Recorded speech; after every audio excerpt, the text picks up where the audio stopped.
Bonjour tout le monde, Fratelli Juventini, bienvenue dans cette nouvelle vidéo d'après-match, Pisa Juve 0-2, vidéo comme d'habitude de débrief, d'analyse avec des slideshows. J'ai pas mal de choses à vous raconter et à partager avec vous. Comme toujours, n'oubliez pas, commentez ici en bas, likez et abonnez-vous. On va passer tout de suite sur l'autre vue, voilà. Donc voilà, alors au-delà de la tactique de jeu, hein, de 3-4-2-1, 3-5-2, enfin peu importe, 4-3-3, peu importe. Parce que hier soir, hem, l'équipe a changé plusieurs fois de module, de tactique. Je les ai vus en 3-5-2, des fois je les ai vus en 4-3-3, des fois je les voyais en 3-4-2-1.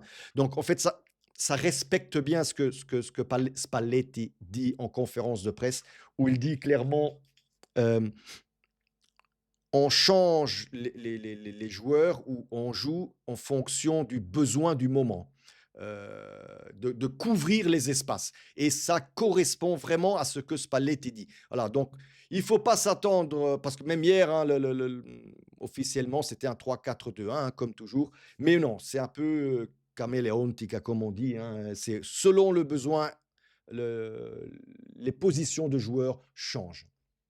Donc ici, voilà, coup de sifflet de l'arbitre, hein, tout simplement. Et encore une fois, on le voit très bien, la Juve projetée vers l'avant. Donc je me disais, OK, projection vers l'avant, tout le monde part vers l'avant. On va presser haut. On va tout simplement presser haut le Pisa ce soir. Et ce qui a vraiment été les 20 premières minutes. Maintenant, il y a pressé et pressé. Malheureusement, pour moi, on pressait mal. On pressait d'une façon non organisée, confuse, voilà, oui, les 20 premières minutes, bien, mais ni quoi, voilà, quelque chose qui me plaisait pas, voilà, on va dire ça comme ça. Mais voilà, on peut noter ici une grande densité de nos joueurs dans les surfaces de réparation ou dans les 20-30 derniers mètres. On voit Locatelli, on voit un Kefren Turam, un Kelly, un Bremer. Enfin, on voit pas mal de gens. Ici, Cambiaso, côté gauche, à la place ici, à la place de qui devrait être là normalement, soit un Conceição ou un Koopmeiners hier, parce que Koopmeiners, normalement, hier, c'est celui qui remplaçait Conceição. Je rappelle, Conceição n'était pas disponible hier soir. Pourquoi une flèche rouge sur Koopmeiners? Tout simplement pour, et ça a été le cas durant les 75, 80 minutes qu'a joué Koopmeiners, les amis. Clairement, invisible pour moi hier soir, invisible. Encore une fois, Koopmeiners, quand il est, et j'ai pris cette image exprès, quand il est dos au cage, euh, il n'y a rien à faire. Ce n'est plus le même Koopmeiners. Euh, quand il a le ballon, là, s'il reçoit le ballon, il va le perdre dans le sens où il a du mal à se retourner avec le ballon. Non, lui, il faut vraiment qu'il ait des prateries, des prairies devant lui, dans le sens il doit partir tout de suite vers l'avant. Comme il le fait très bien quand il est braccetto de sinistre, quand il joue en défense. Il a tout le rectangle de jeu à remonter et là, il le fait très bien. Là, il le fait très bien. Mais encore une fois, Koopmeiners en tant que trequartista ou mezzala au milieu de terrain, appelez-le ou faites non, non. Hier, Spalletti en conférence d'après-match, il a dit, on a parlé justement, on lui a fait la question sur Koopmeiners. Spalletti, il a très bien dit: «Oui, il peut couvrir plusieurs rôles» et ce qui est vrai, il peut les couvrir s'il veut. Mais il l'a dit aussi, le rendement, c'est pas le même. Le rendement n'est pas le même. Et voilà, j'aime Spalletti dans ses conférences de presse parce qu'il ne se cache pas. Il ne se cache pas, clairement, hein. Il le dit. Euh, c'est clair que le rendement de Koopmeiners en défense n'est pas le même que le rendement de Koopmeiners là où vous l'avez vu hier soir. Mais bon, arrêtons de taper sur Koopmeiners. Hier soir, je l'ai dit, peut-être qu'il faudrait penser à le vendre au mercato, je ne sais pas. Je ne sais pas où Spalletti pourrait le mettre pour qu'il rende mieux. Je ne sais pas. Pour moi, ce n'est plus. Il n'y a rien à faire. Ce n'est pas le même joueur qu'on a vu à l'Atalanta. Alors, soit il overperformait avec Gasperini, soit ce serait une bonne chose peut-être de le vendre à la Roma au mercato d'hiver. Et là, peut-être à Rome avec Gasperini, il va rendre mieux. Je ne sais pas, les amis. Mais je le vois comme un poisson hors de l'eau, Kopp Miners, quand il joue là devant ou quand il joue au milieu de terrain. Il y a rien à faire. Il y a que dans un seul rôle que je vois jouer bien, c'est défenseur. Et désolé, les amis, payer Kopp Miners 52 millions, pas 60, hein, 52 millions pour jouer, pour faire le rôle de défenseur, c'est beaucoup trop. À 50 millions, on achète un super défenseur derrière. Désolé de le dire. Voilà. Voilà, mais voilà, cette image-là, c'était encore une fois pour vous montrer que quand Kopp Miners a une prairie devant lui, il n'a pas besoin de se retourner, donc de récupérer le ballon et de se retourner, partir. Voilà, c'est là où il performe le mieux. Et ça n'est arrivé, les amis, qu'une et une seule fois hier soir.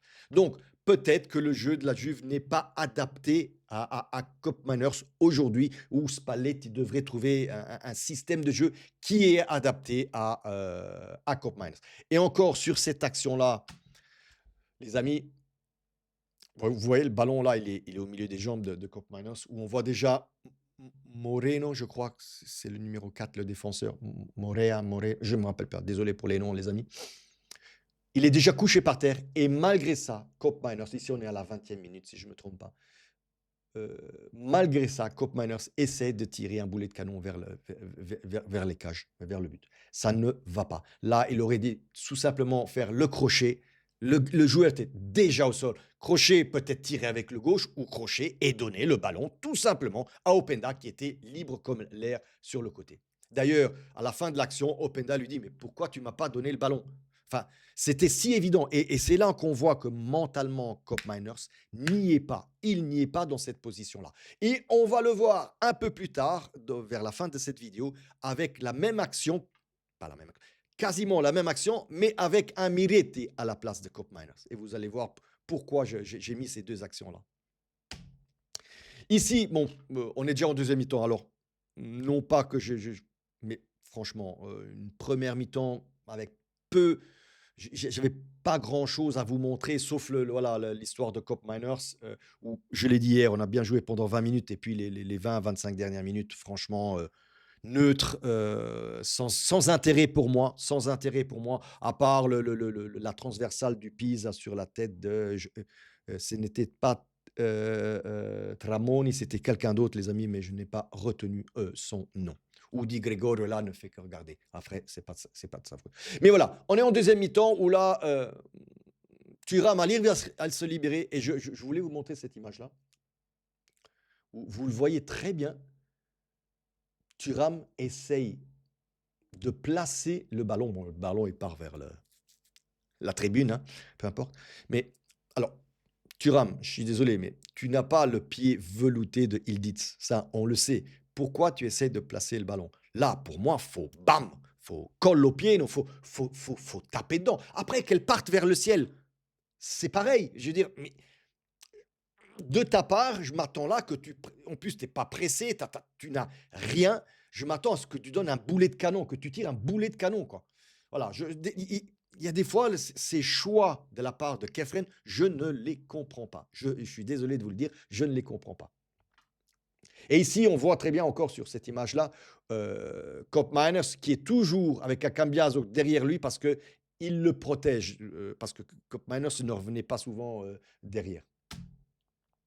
Ici, oui, petite image pour mon ami Di Gregorio, où sur la tête du joueur de Pise, donc la tête va aller sur le poteau. Mais bon, ouais, sur une photo, on ne peut pas montrer une dynamique, les amis, je suis désolé. Mais si vous pouvez aller regarder sur le net, sur YouTube, allez regarder cette action et regardez comment Di Gregorio tombe comme un sac de patates sur cette action-là. Regardez, je dis vraiment un sac de patates, pourquoi? On croirait sur cette image, on peut croire sur cette image que Di Gregorio pousse sur ses jambes. Ben, pas du tout. Il tombe vraiment comme ça, clac, sur le côté. C'est ça que je dis. Bon, je vais arrêter sur Di Gregorio. Franchement, les amis, j'espère vraiment que ces rumeurs, ou maintenant un peu plus que rumeurs, Perin Genoa, Leali qui est au Gênes, qui va partir vers la Lazio, et Mandas de la Lazio qui revient à la Juventus, ce jeu des chaises musicales des gardiens. J'espère que, franchement, que ça va se faire. Et que Mandas prenne la place à un moment donné de Di Gregorio, les amis. Franchement, franchement. Je- Normalement, ça doit être lui le maître de sa surface, là, des 5 mètres. Il n'inspire aucune confiance, les amis. Aucune confiance. Même à la 88e minute, c'est Kelly qui doit aller chercher le ballon ici, hein, ici dans sa surface. Lui, il va chercher le ballon sur Touré. D'ailleurs, Kelly très bien hier soir. Et lui ne sort quasiment jamais.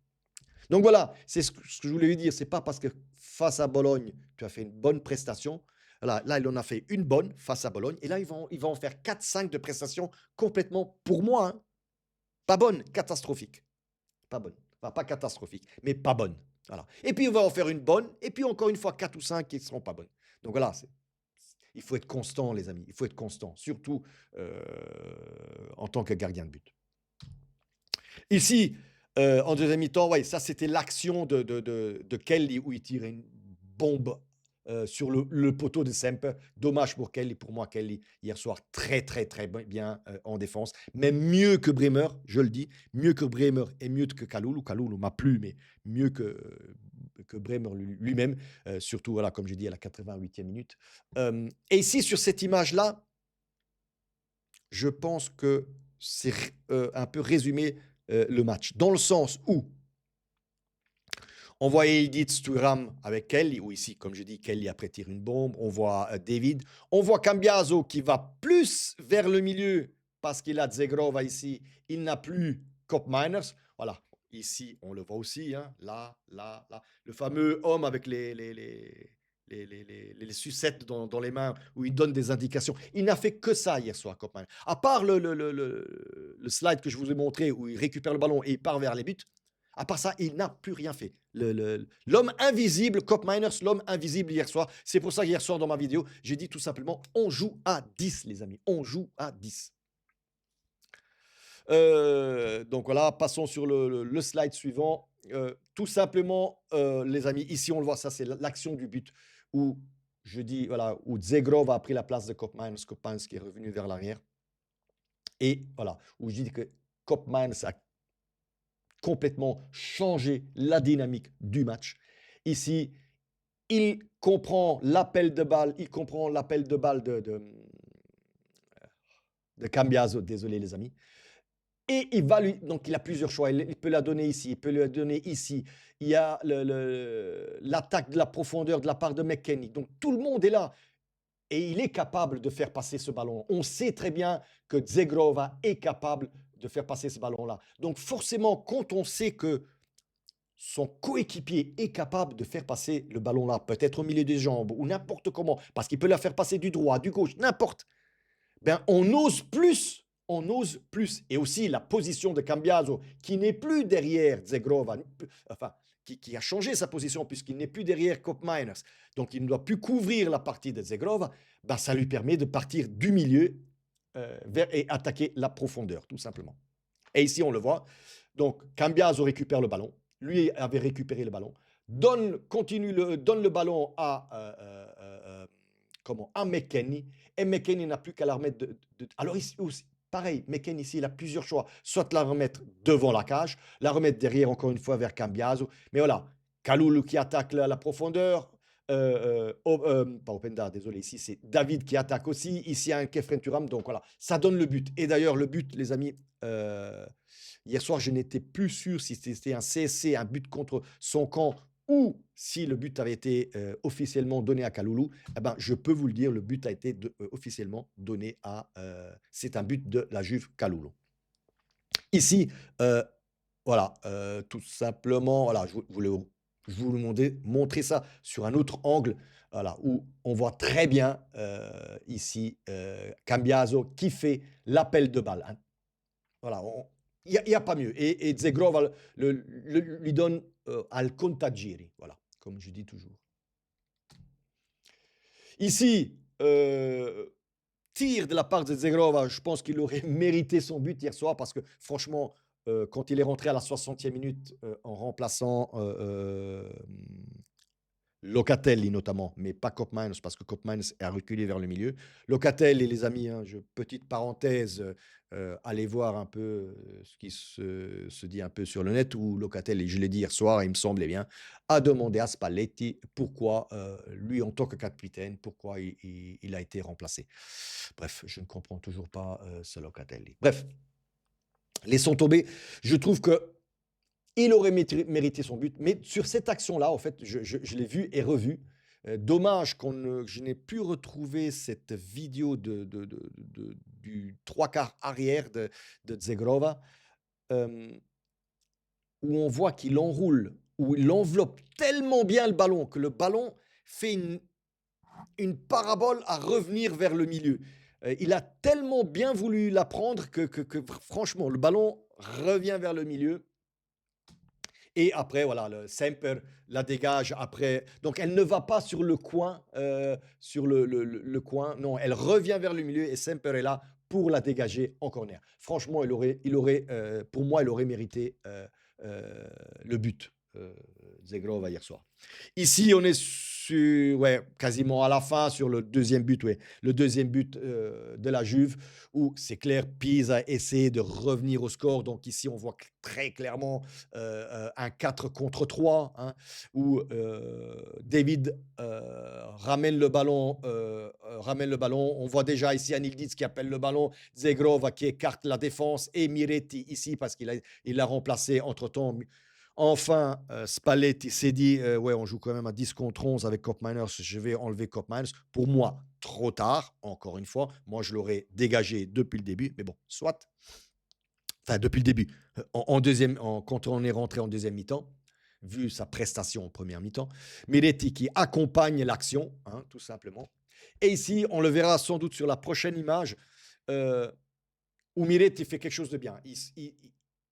Il voit l'espace, entre les deux défenseurs, il appelle le ballon et David décide de lui donner le ballon. Ici, l'image est un peu trop écrasée, je vais vous montrer après. Après, bonne décision de la part, il y a but, donc bonne décision de la part de David et en même temps de Miretti. Voilà, ici on voit sur le côté, les amis, où on comprend très bien que moi aussi, en temps réel sur l'action, j'ai dit donne la balle à Ildiz parce qu'il n'avait personne, il n'y avait aucun défenseur sur lui et on connaît très bien ses capacités d'envelopper le ballon et de marquer surtout sur ce côté-là. Mais bon, finalement, David a décidé de le donner à Miretti, ici, très bon choix. Et voilà, ça c'est la différence entre Miretti, quand je disais la même action au début de vidéo, la différence entre Miretti et Koopmeiners sur cette même action, on va dire ça comme ça. Ici, le joueur est aussi par terre, comme avec l'action de Koopmeiners en première mi-temps. Mais Miretti ici n'essaie pas de tirer. Ici, il fait juste une petite roulette, il ramène le ballon sur son côté. Donc, bah, il n'y a plus de défenseur, il n'y a plus de gardien, et donne tout simplement après le ballon à Ildiz pour marquer. Donc, la lucidité de la part de Miretti de se dire, ben non, si je tire, je vais me faire contrer. Alors, certains d'entre vous m'ont dit, oui, mais normal, Miretti venait de rentrer, donc lucide avec le cerveau. Non, non, non, non, les amis. Koopmeiners, quand il fait l'action là en première mi-temps, c'est à la 15e ou à la 20e minute qu'il récupère le ballon et il part. Hein. Donc, on ne peut pas dire qu'il n'était pas lucide ou il était fatigué mentalement. Non, non, non, non, non, non. Donc voilà, c'était un peu pour vous montrer la différence des deux actions, où clairement, on voit que Miretti était beaucoup plus lucide dans cette action-là, alors qu'on est à la 95e minute par rapport à Koopmeiners en première mi-temps. Voilà, les amis. C'était à peu près tout ce que j'avais à dire sur ce match. Je le répète, pour moi, hier soir, les 3 points sont fondamentaux, les amis. Il y a plein de clubs qui se sont cassés les dents, cassés les dents, comprenez ce que j'ai envie de dire, face à Pisa. Je me rappelle que Pisa-Inter, c'était aussi 0-2 et c'était pareil. Hein, en première mi-temps, l'Inter a eu beaucoup de mal à marquer un but. Donc, c'était 0-0 et puis ils ont marqué en deuxième mi-temps. Contre le Milan, c'était pareil. Donc, voilà.